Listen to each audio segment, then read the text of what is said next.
Tonight, help support children in need of life-changing care. Seattle Children's is a hospital like nothing I'd ever experienced. We were just that well cared for. It was pretty incredible. Celebrating miracles in scientific advancements and personal triumph. If I had one thing to say to Seattle Children's, thank you so much for taking a chance on hope.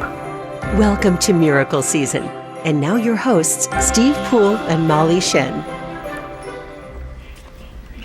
Well, good evening, everybody. I'm Steve Poole on behalf of Como Television and Seattle Children's Hospital. Welcome to the Miracle Season, Como's annual winter fundraising special benefiting our uncompensated care at Seattle Children's. And welcome from me as well. I'm Molly Shen. Seattle Children's mission is to provide hope, care, and cures to help every child live the healthiest and most fulfilling life possible.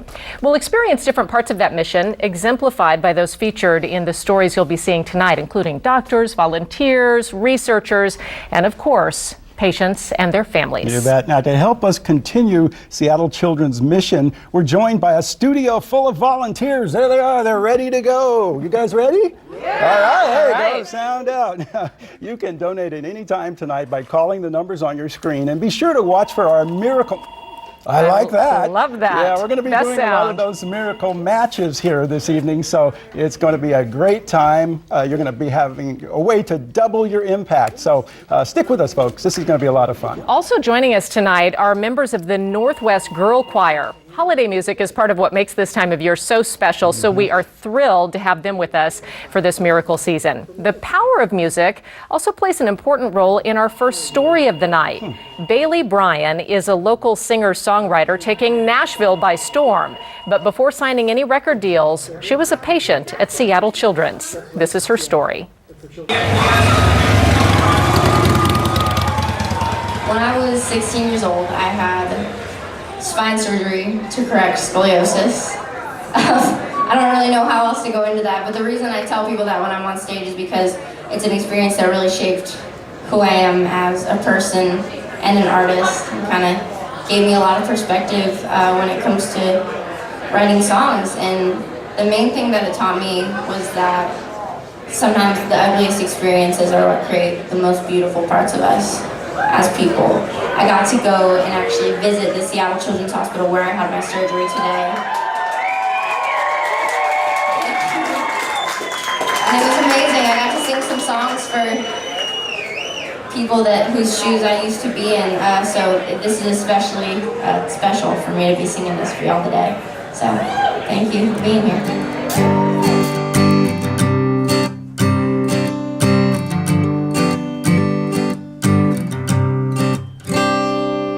She would play her guitar on the street because she didn't want to get a real job, so she was busking outside Jose's Famous Salsa in Squim for a long time, or sometimes in Port Townsend. Leavenworth was a great gig for her on the weekends that we would spend there as a family. And high tops don't care but still get jealous.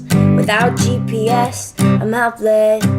I grew up in a little town called Squim, Washington. My life was going to school, like wondering if my parents were going to let me go to the dance or the football game on Friday.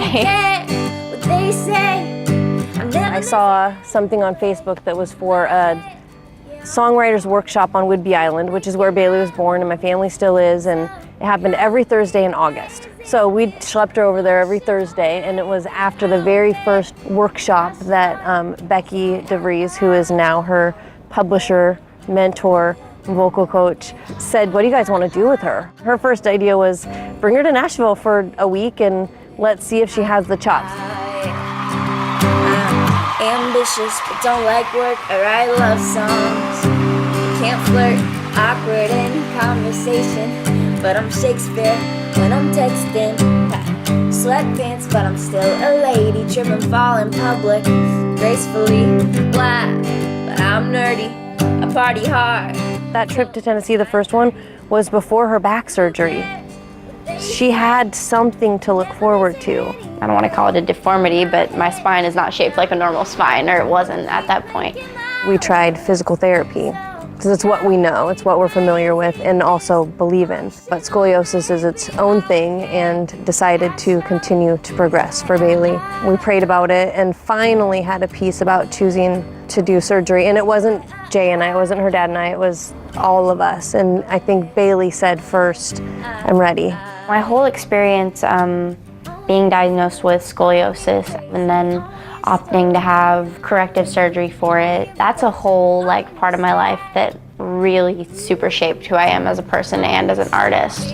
I didn't know the extent of the experience for Bailey. I've learned a lot about what she went through her music and the songs that she's written. Gonna stress, we're all such a beautiful mess. Who cares what they say? We never listen anyway. In our head, you were cool. Gonna keep making our rules. So She's sharing that with people that can be moved by it, encouraged by it. It actually is one of the things I love about Bailey the most. Other people in the room might be feeling like, oh, not a good turnout, or oh, one person. Bailey knows that she was supposed to sing 2 and 4, that little girl today. It doesn't, whatever else is going on in the hospital, doesn't matter as much as that she got that moment with that girl and that mom. thank you.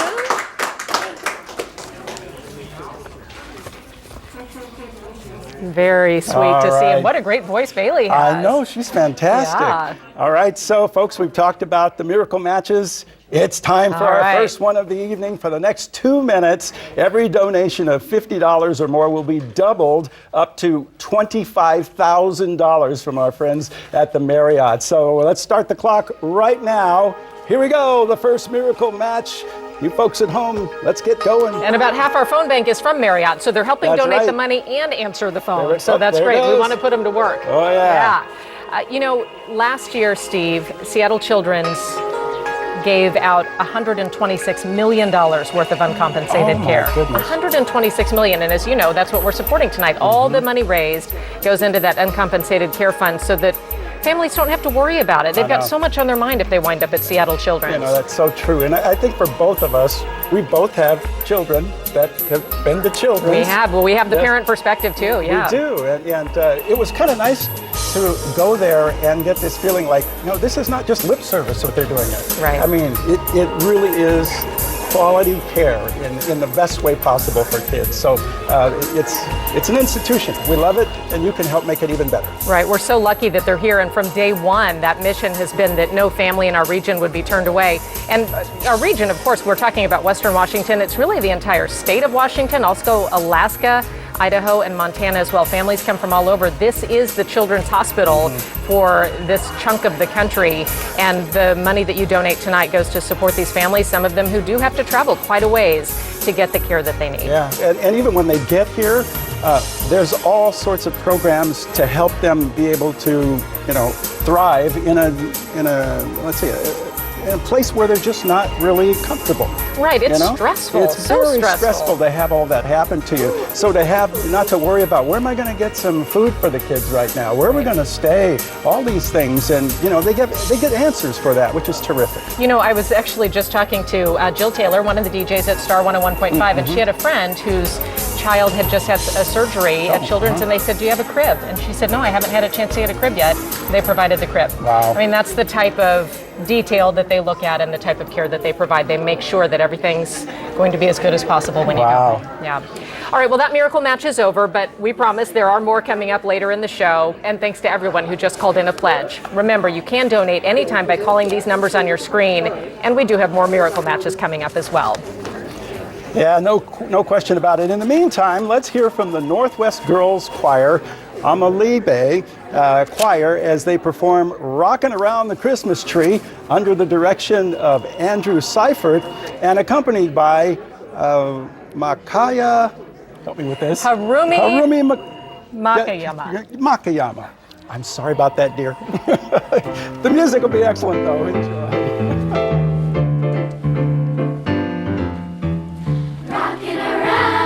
Christmas tree at the Christmas party hop.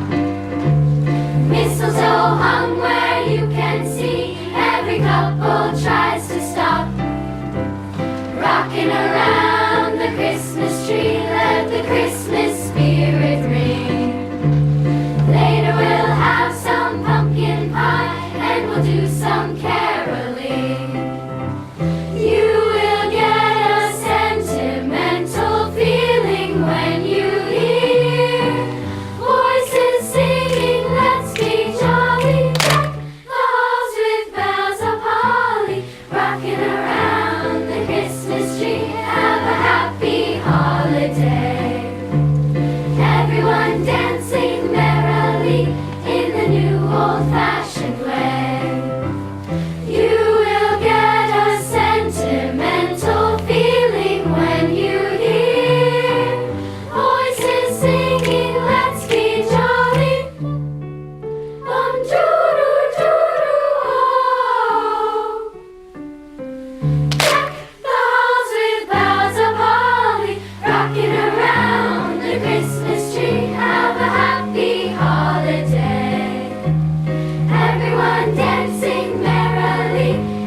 Okay, that was, excuse me, fantastic. And kids, I'm sorry for kind of messing that up for you.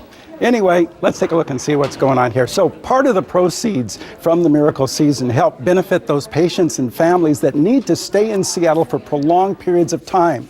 Well, Caleb and his family dropped everything and moved to Seattle from North Carolina.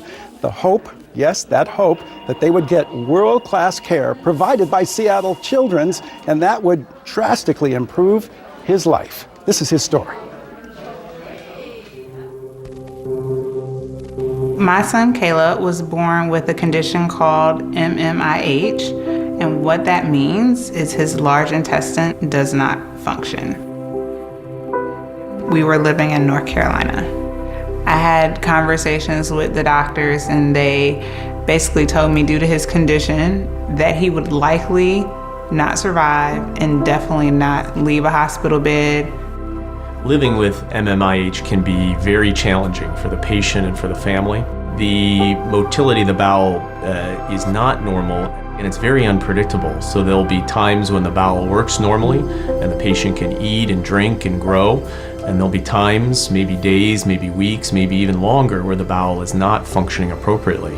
And often during those times, the patient will need to be in the hospital. So rehabilitating that intestine and maintaining growth and adequate nutrition is a real challenge in these patients. The first 4 years of Caleb's life were a complete roller coaster. I can't say that I had a lot of fear, a lot of negative feelings. I just felt like I'm a mom and this kiddo is here.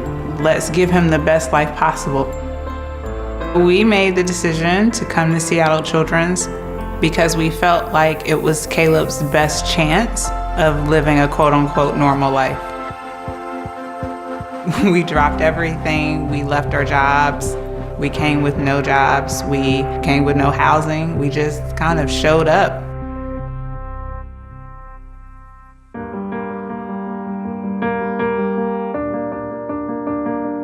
Seattle Children's is leading the way in intestinal rehabilitation. We have excellent outcomes that rival or are better than any of our peer institutions. We have a strong team that takes care of our patients. We're leading research trials that study the next generation of medical and surgical treatments for these patients. Our survival is well over 90%. And this includes survival not just beyond the neonatal or the infant years, but into school age and beyond. And it's allowed us as a team to focus not only on the quantity of survival, so we've moved beyond the percentages in the statistics and into the quality of their survival. For us, the impact also means that my husband cannot go to work because Caleb is a full-time job. When it's all said and done, like, he will have benefited so much more from like having his father right there on his right-hand side and being able to lean on him, confide in him, grow with him, learn from me. Everything that I saw in my dad and everything that I want to perpetuate and continue on to the next generation. So I think it's a real blessing, honestly. What makes me the happiest about Caleb and his care is the fact that he is going to school every day.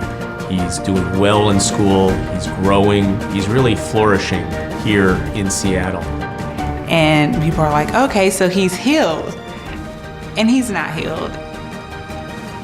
He's doing well right now, but it's always a what if, or when, I should say.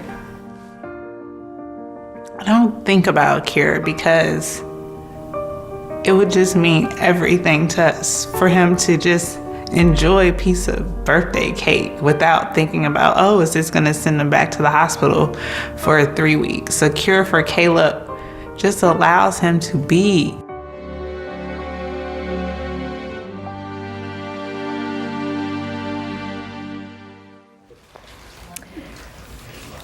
It is time for you to help families like Caleb's because our next miracle match is here. Yes. For the next 2 minutes, every donation you make has double the impact, this time thanks to our friend Carla Heath, who will match every donation of $50 or more up to $10,000. Steve, they said something in that story Caleb's family did about taking care of Caleb as a full-time job. That is what so many families face when they have a child with a serious illness and they have to go to so many doctor's appointments.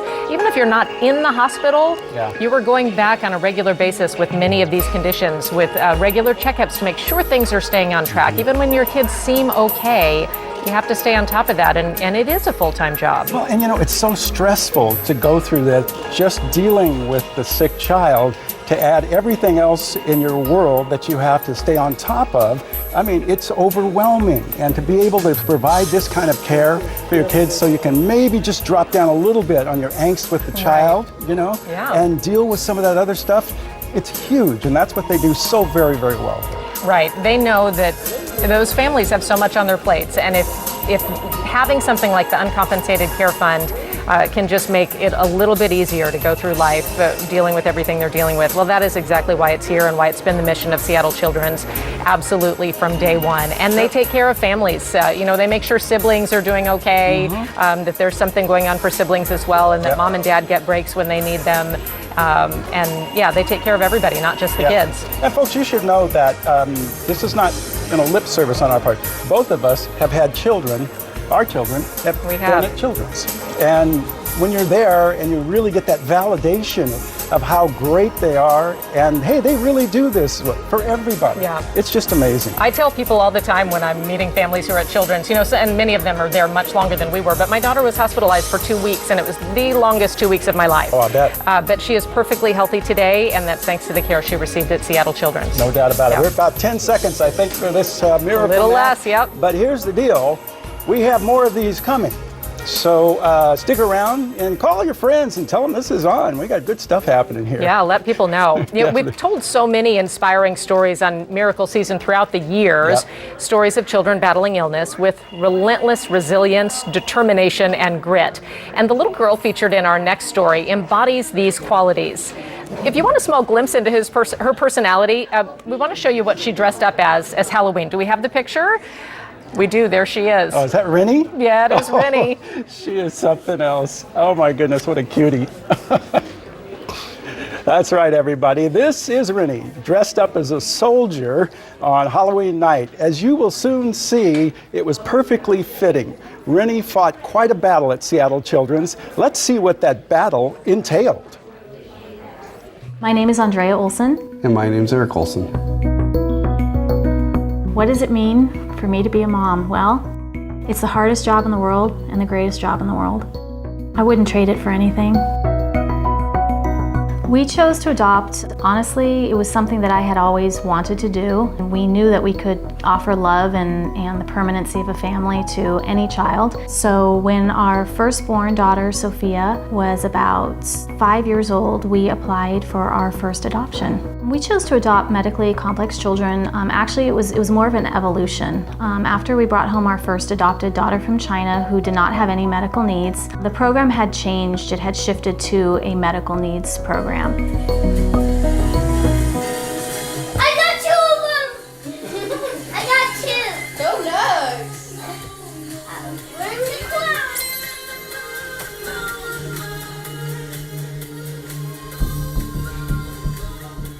clown? Rennie was unique. We didn't necessarily see that coming. We systematically developed a skill set, but we weren't anticipating Rennie's condition to be so advanced. Rennie is our 6th child, 5th adopted child. Her process went very quickly. It was an expedited adoption. So from the moment we decided to adopt her to the moment we were on the plane to China, it was only 3.5 months. But it wasn't until about 2 weeks prior to our anticipated travel date that we learned that she had been in and out of the hospital and the ICU in China for the last 1 to 2 months in heart failure, liver failure, pneumonia. However, it wasn't until we brought her home that we understood that she was not only at end-stage heart failure but inoperable. Seattle Children's said that they had a bed open and that they would consent to evaluating her for transplant. Then on October 23rd, which was the day the transplant committee was going to meet to decide whether to list her to be put on the national transplant waiting list for heart, She went into full respiratory failure and was on the precipice of cardiac arrest and was intubated and put on the ventilator. And then it was that evening that the committee met and we were notified that Seattle Children's had decided, despite the fact that Rinny was considered an extremely high-risk transplant candidate, they had made the decision to list her. And at that time, the national average wait for a heart at 1A was 3 to 5 months. The wait for Rinny was 19 days, and that is because Seattle Children's, they went out on a limb and accepted a heart for her that otherwise they may not have accepted. It was November 12th, 2013, when we learned that there was a donor heart available for Rinny. Dr. Mike McMullen, the transplant surgeon, came into the room, and I was sitting next to Rinny's bed, and he said, "There's a heart available for Rinny." My first feeling was I was in shock, and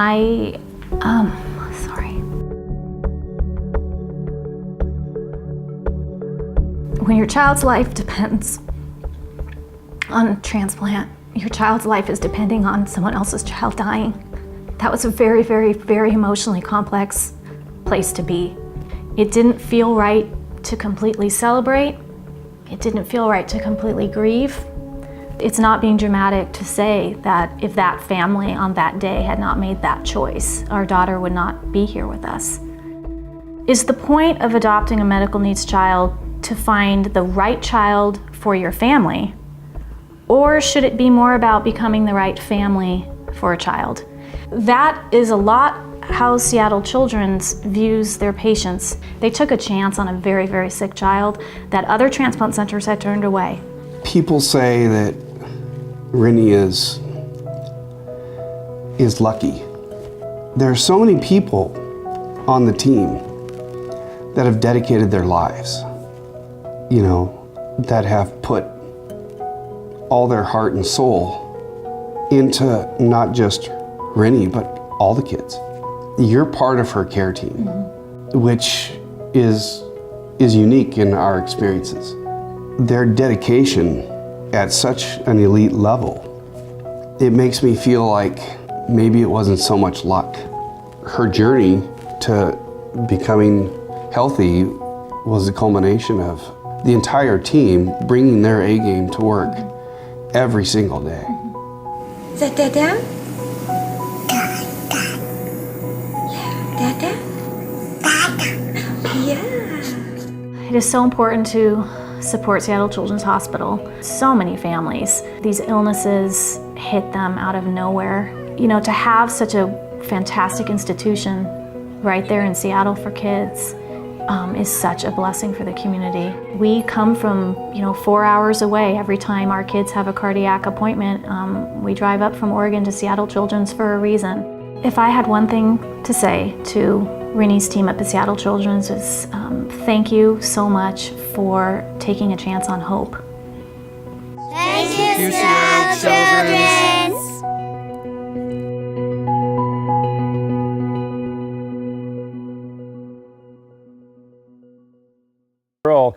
It's time for another miracle match. For the next 2 minutes, our friends from Walmart will match every donation of $50 or more up to $25,000.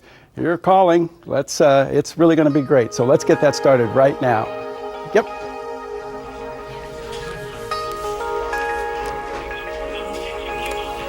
And Steve, we have a special guest in the studio with us right now during this miracle match. We are joined in the studio by Miss Washington, Nicole Renard. Hello. Hi, so great to have you here. So excited. This is amazing.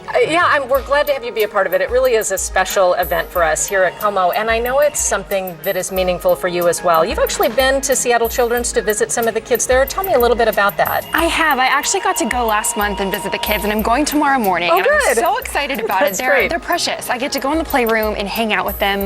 Last time I colored pictures with a precious little girl named Kendra. Aww. And it's just so fun to be in an environment where they're having fun and they're not thinking about the treatment they're getting, because it is a stressful experience. And to be able to be there and bring joy to them and their families is just so meaningful. Do you wear the tiara when you're there? I do. I'm sure the little girls feel like they're meeting a real princess. Some of them don't quite know what to say. They kind of look at me like, who is this girl? Why is she in the playroom? But it's so fun.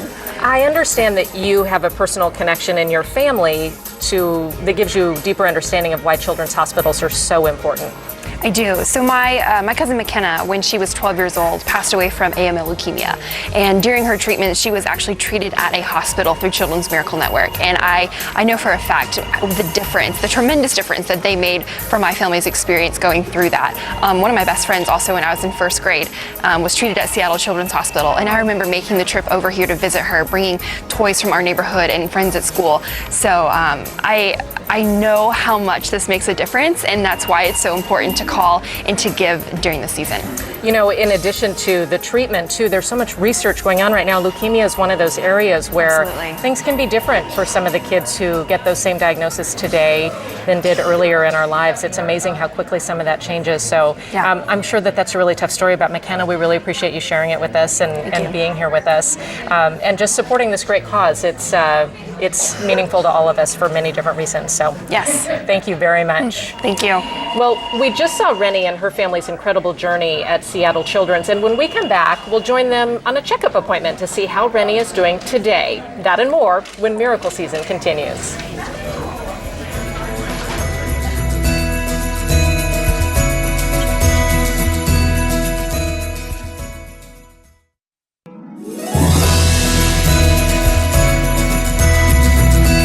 Hi everybody, welcome back to the Miracle Season, Como4's annual winter fundraising special benefiting Seattle Children's, where your generous donations help ensure every family in our region receives access to world-class medical treatment, regardless of the family's ability to pay for that care. The numbers on your screen, they're very important, and our volunteers are here to take your calls. So let's get it going. You know, just before the break, we watched the Olsen family's experience at Seattle Children's while their daughter was undergoing treatment. Recently, the Olsen family stopped by Seattle Children's again for a checkup appointment. Let's see how Rennie is doing now. She's doing fantastic. She just turned 6 and she's in kindergarten full time and she's doing great. This is the beginning of the annual monitoring. She used to have 2 or more caths and biopsies per year, but as we're stretching out further from the date of her transplant, we're at 4 years now. So during the heart cath, they will enter either through her femoral artery or through her neck, feed the catheter down into her heart, inject some dye contrast, and they will take a look at the structure of her heart, measure pressures, take a look at some areas of concern that they've been monitoring. During the procedure, they will snip off a little piece of the heart muscle and extract it, and that is sent to the pathology lab where they'll check for any indication that her body might be rejecting her donor heart. And then also she'll be having a stress echocardiogram, which is when they will be administering a drug to basically get her heart racing, and they'll be able to watch how the veins and the capillaries are filling and relaxing, and that's one of the ways that they'll be monitoring her for post-transplant coronary artery disease, which is a serious complication that some of these children face. All of this is to track and monitor and to try and catch any problems at the earliest stage possible. When a child is listed for heart transplant, one of the things that parents hear over and over from the team is they want to make sure that we understand that a heart transplant is not a cure. It's trading one big problem for potentially lots of other little problems. And we can expect that she's going to run into some challenges as time goes on. So in a couple of days, we'll have the results from pathology, and if it's 0 rejection, then we just go along our way with her routine cardiac transplant clinics, which occur every 3 months. If it shows rejection, it will depend on the degree of rejection, whether it needs to be treated. Severe rejection can mean hospitalization in the ICU. It could mean less severe rejection could mean treatment at home. It really depends. And the same goes for the results of the stress echocardiogram. If they do find the beginnings of the post-transplant coronary artery disease, how they're going to proceed will depend on what they find. Your donations are helping to ensure that families can spend time with their child, regardless of whether they can afford to be away from work for long periods of time. That's the magic of uncompensated care. And it's time for another miracle match. If you've been wondering whether or not you should donate, well, now's the perfect time, because for the next 2 minutes, donations of $50 or more will be doubled up to $20 $5,000. And this is from Unions for Kids. So let's get the phones ringing. If you've been watching and thinking, well, maybe I'll get around to it. Well, now it's time to get around to it. Yes. So head to your phone and give us a call. I just saw someone donated $5,000. Oh my gosh. Yes, wow. $5,000 about 5 minutes ago. It's Incredible. just amazing. I mean, not everybody's going to do that. We'd like it if you would. But on the other hand, anything we get is very much helpful. So Absolutely. go to your phones and call us right now. Yeah, it all adds up. There's no donation that somebody would say, oh, that's too small. Yeah, I know. Right? No. Every bit helps It and all adds up helps. for us You bet. tonight. You bet. When we were just watching, Steve, that story with Rennie at her checkup, I was watching that last shot. She was walking down the hall in her hospital gown, and it reminded me, we've been talking about our own kids being there. When my son was at Children's, it was just for a minor surgery, really routine. But, it's so hard to see your baby walk down the hall in a hospital gown. Yeah, Oh, but my goodness. I knew he was in good hands. And literally, holding hands with him as he toddled down the hall, I knew he was going to be coming back to me okay. And but it's still so hard for parents, no matter if it is that routine surgery or if it's something bigger, a more serious illness. We're so lucky. And one of the things I always hear when people talk about the care they received at Children's, of course the medicine matters, but they always talk about the doctors, the nurses, the other caretakers who come in, the people who come in and change the sheets or to clean the bathroom. They say everybody there treated me so well. And if you've never been into it, I would encourage you to go down and take a look, because that's not like a hospital. Right. Once you go in there, it's a completely different ethos in there. There's murals on the wall. There's things for kids to play with. It's not a sterile place where that looks like I might get a shot. Yes, exactly. And that's huge too. It's very, very important. Keep it coming, folks. We're doing well. You're really making a difference. That match is over, though. Yep, we still have 2 more to go, and remember, you can donate anytime by calling the numbers on your screen. Earlier in the show, we showed you that picture of Rennie on Halloween night. I want to call that one up again if we can. Oh, okay. There she is. That ferocious spirit of Isn't that hers something? helped her overcome so much during her stay at Seattle Children's. And our next story involves a soldier as well. This time, though, a real-life one. When Hudson Hill began to show signs of serious illness at only 2 weeks old, his parents never imagined that Hudson's uncle, a Green Beret and combat veteran, Trevor Hill, would be the key to his recovery. The first thing you'll notice about Hudson Hill is the hair, then the big eyes and the smile. But the tube quickly registers, and of course the hospital bed. Hudson's parents discovered 23 weeks into pregnancy that medical issues were ahead. We knew that there was something abnormal, we'll say unique, about him, but we didn't know the extent of it. At 2 weeks old, the most noticeable thing about Hudson became his coloring. His skin had a yellow tint, then his eyes turned yellow. Doctors at Seattle Children's discovered Hudson's liver wasn't draining bile. The liver makes bile, and the bile was accumulating in his liver and causing damage.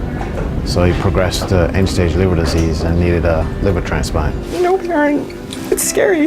People with transplants, they're able to live a normal life and do some of the milestones that you hope your child can do. So that was reassuring. Hudson's best hope would come from a living donor. Both parents were eliminated, but there was someone else in the family willing to step up. He's done extraordinary things, not just for our family, but for our country.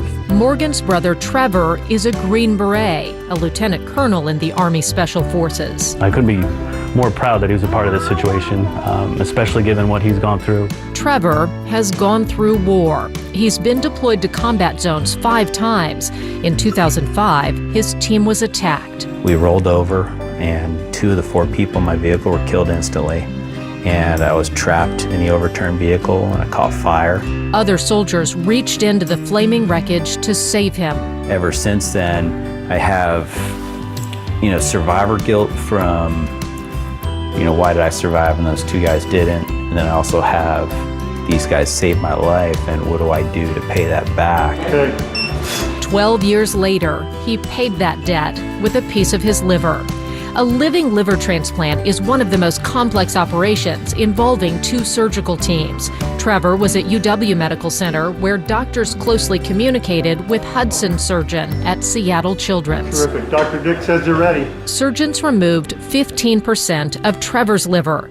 The small piece is unremarkable looking as it's bagged and boxed to make the trip to another surgical suite 2 miles away. But it is life. 16 hours after seeing Hudson wheeled into surgery, his parents were allowed back in his room. He was pale. He was whiter than we had seen him probably since he was born. Trevor knows better than most how precious life is. Around his wrist, he wears the names of 26 friends who died in service. Now across his abdomen, he wears a scar that symbolizes a new beginning, not just for Hudson, but for Trevor too. I think we'll always have something special, and maybe someday I'll be able to have a cocktail with him and my liver will be processing both of the drinks. Trevor has been through war, and in his own way, so has Hudson. They both made it through and are now bound for life by life. Wow, that's a terrific. Yeah, that's a terrific they're story. an amazing family. Oh yeah, I'm sure they are. Now it's time for another miracle match, and that means we want to see these phones ringing extra loud. So for the next 2 minutes, our friends at Remax will match all of the donations, $50 or more, up to $25,000. Here's your chance now to turbocharge your dollars. You know, you give us 25, it's going to be 50, just like that. And you can do the math from there. But it's really important. This is our gym right here. This hospital has been in the Northwest for over 100 years, and it's always been in the business of helping our children. It is a treasure that we have here, so we need to do everything that we can possibly do to keep this institution going. And it's not just the fact that we're there and we're able to help children who are sick. There's a huge things going on, big things going on in terms of research so that we can find out even more about how to work with kids, especially with dealing with cancer for children. There's a lot going on here. We're making some great strides, but we still have a ways to go. So there's so much that's happening that is so positive that we need to go that next step and really do more for our children here in the Northwest. So the numbers are on the bottom of your screen there. Check it out. And if you're not in the area, you can use the 800 number. And remember, this is a regional hospital. I mean, it covers a big swath of the Northwest. So you might need this, quite honestly. And it would be nice to know that it's there, even if you don't need it immediately. So by all means, my friends, go to the phones. Call us right now. And Steve, you're right. None of us expect to need it, right? Yep. You know, you get that call that your child fell on the playground and has a broken arm, or just that sudden illness that spikes in the middle of the night. No one plans on needing to go to Children's, but you're so right. You might need this. We have needed it. Families are never expecting to wind up there, but when they need to, they're there. They don't turn anyone away. Yep, and you know, I mean, you and I, we've been doing this a long time, and what's really interesting is to watch some of these kids that we've helped grow up. Yes, you know, and all of a sudden, beautiful, healthy adults. I know, and you get this call from a guy who goes, "Hey, Steve, I'm in the Marine Corps now, and I'm amazing, 6'7". I'm like, "Oh, this is terrific." That we had a part in making that happen, and it's so great. You have a part in it as well. Now, that miracle match is over right now, but remember, you can still donate anytime. If you pick up the phone right now, one of our volunteers will be happy to take your call. While you're calling, let's hear from the Northwest Girl Choir's Amabile Choir again as they perform Peace, Peace under the direction of Andrew Seifert and accompanied by Harumi Makayama.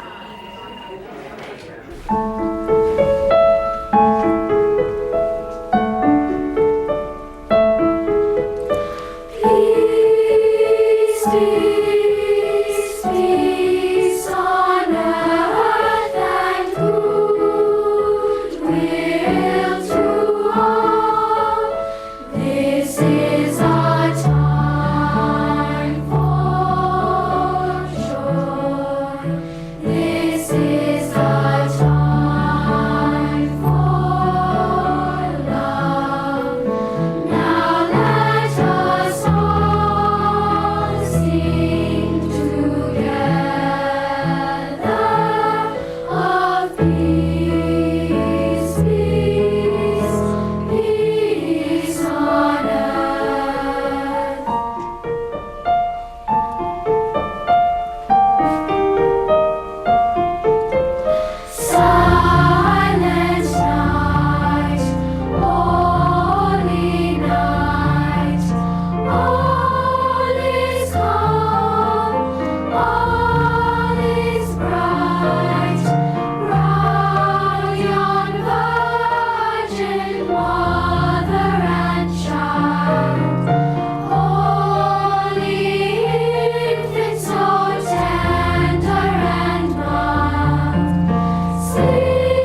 Wow, what a beautiful job. You know, a little bit ago, Steve mentioned research. Immunotherapy, have you heard that word? It is a groundbreaking approach that involves reprogramming a child's own T cells, those are the white blood cells that fight infections, to find and kill cancer cells. And the most amazing part, Seattle Children's early clinical trials have shown promising results for kids who relapsed more than once and were out of traditional treatment options. Each was on the verge of hospice care. But with the power and promise of immunotherapy, we can begin to imagine a future with no surgery, no radiation, no chemotherapy, a future without pediatric cancer. And it all started with one patient. This is Lindsay.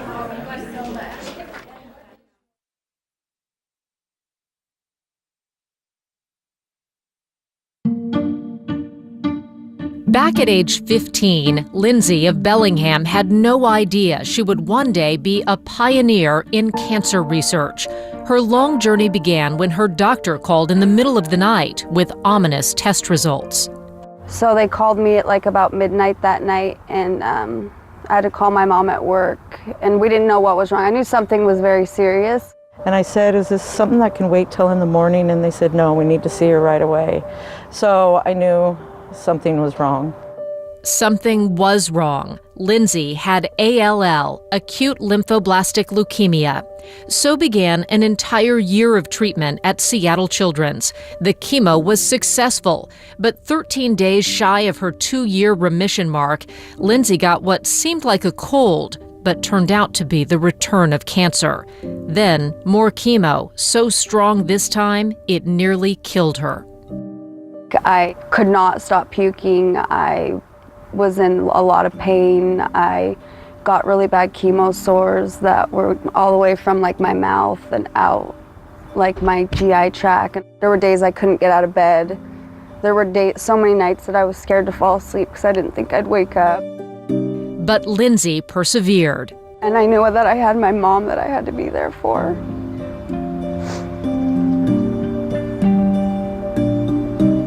All she went through paid off with another remission. But almost 2 years later, the cancer came back for a third time, now resistant to chemotherapy. I knew that this time was different.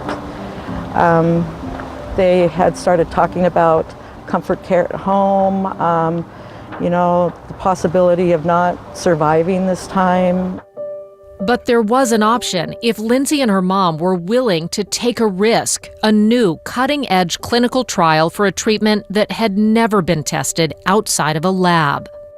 And you try to explain it to somebody, and it just sounds like sci-fi. You're like, wait, you're gonna take my own T cells, you're gonna do what to them? You're gonna re-engineer them, and then you're gonna give them back to me, and they're gonna fight my leukemia?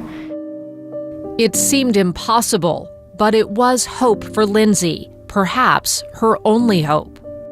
We've tried it in the lab. We think it's gonna work, but we don't really know what's gonna happen, and we think these are the side effects you might experience, but we don't know for sure. Do you wanna sign up?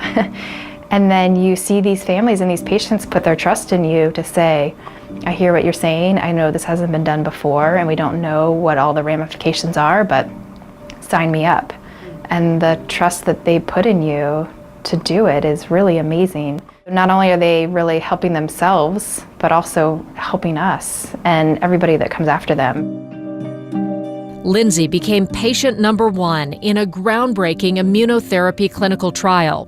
Doctors drew some of her blood, removed and reprogrammed her T cells to recognize and attack leukemia cells, then infused those T cells back into her bloodstream.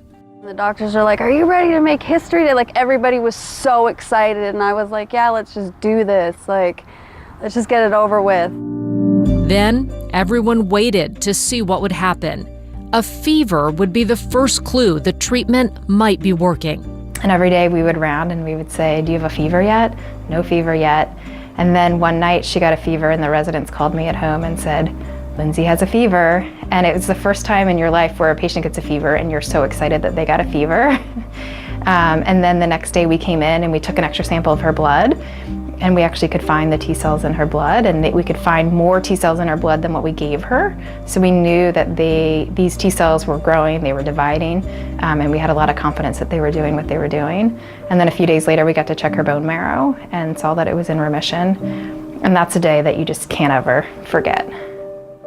The immunotherapy treatment worked just as researchers had hoped. Patient number 1, Lindsay, was cancer-free. My girl was going to live. It was after that, it's like, wow, this is groundbreaking. I mean, this is what we've hoped for so many years, to have your own cells taken out of your body and put back in and work for you and attack only the bad cells and not the good cells. And you don't have to, your bones are fine. It doesn't attack anything else.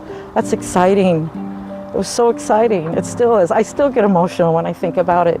After the successful immunotherapy treatment, Lindsay got a bone marrow transplant to seal the deal and try to make sure the leukemia can't come back. She's got her hair back. She doesn't look like she has cancer anymore. She's happy to be alive, and she knows how blessed she is. Oh yeah, for sure. I mean, just even today, waking up and hitting that 4-year mark, it's like, oh my God, I've got 1 more year. To me, Lindsay represents the hope and the dreams of what we're doing and the ability that we are changing lives. And the fact that she's here today and thriving is a real testament to why we do this work. And some days it can be really hard and it makes you question why you picked this career and why you're doing this job, but then you get to see that and it makes you want to come to work every single day and just work harder.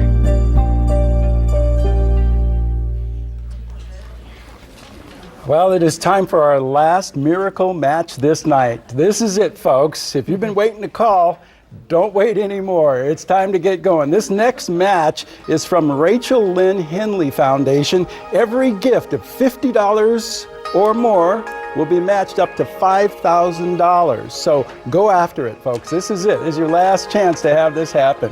And it's a great thing that we're doing. And there will be a dollar-for-dollar match supporting Dr. Vandana Kalia's immunotherapy cancer research at Seattle Children's. And we were just watching that story about Lindsay and immunotherapy.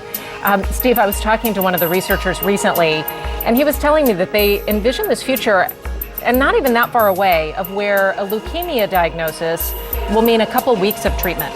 Not a couple years, not relapsing after another year goes by. Wow. But that you go in, you have the immunotherapy treatment, and you're cured. And you go on with your life. That is so incredible. I know. And just realize that we're so close to doing that. And we are close. They're talking about, years from now, in our lifetime, in our kids' lifetimes, that we'll have these advances, make these great strides. They're working day in and day out. The work that they're doing in immunotherapy is really mind-boggling. I know. It's going to change medicine across the board. It in is. so many different ways. So, well, thanks to all of you who have donated tonight. Yeah, it really means so much. It's one of the reasons that we're so happy to do this broadcast every year, because it's so gratifying to see the generosity from the community and all that money coming in. We're raising money tonight for uncompensated care, but just wanted to mention quickly too that Children's has a large campaign going on right now called It Starts With Yes. This is a $1 billion fundraising campaign. It's for immunotherapy research and treatment, but other treatments as well. Some of that money will actually go to help build a new Odessa Brown clinic, which is very needed in the Central District right now. They're already serving so many families, and they can serve so many more with an expansion. So if you want to get involved also with that, It Starts With Yes. You can find that online at Seattle Children's. No question about it. All right. We're getting close to the end of our miracle match. I think it just ended. It just went out. It did. All right. Well, thank you so much for all of you who donated tonight. Como is so proud to support Seattle Children's, and we're proud of our viewers too. You guys make the difference, and your contributions are helping ensure that every child in our region receives treatment that they need, and that's regardless of the family's ability to pay. It's a big deal, and you're making a big difference. Every dollar makes that big difference. We do hope that the stories you've experienced tonight inspire you to give back this holiday season, whether that is donating to Seattle Children's, maybe volunteering your time to a cause you care about, or lending a favor to a friend who's in need. This is our community, and we are strongest when we take care of one another. All right, to play us out, we are once again joined by the Northwest Girls Choir, the Amabile Choir. Thank you so much for joining us for the Miracle Season. On behalf of Como Television and Seattle Children's, have a great holiday and have a great night. Thanks, everybody. Good night.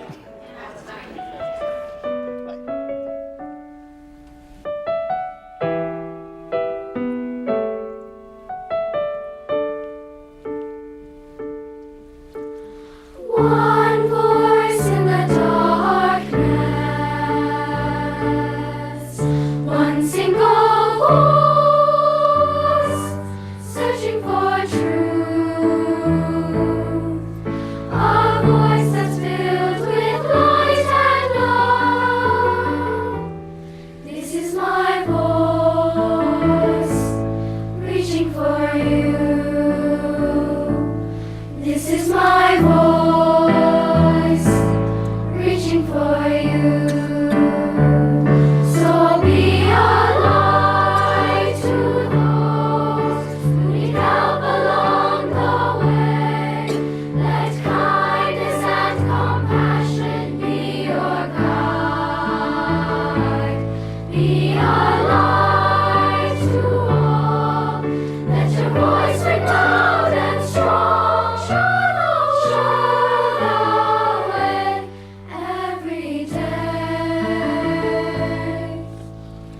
Voices shining in the dark. We join as one, offering hope. A voice to those in pain and need. Hear my voice, singing for you. Hear my voice, singing for you.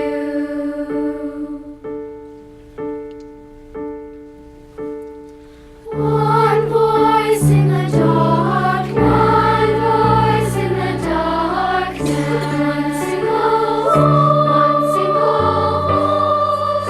voice, searching for truth, a voice that's filled with light and love. This is my voice, reaching for you. This is my voice.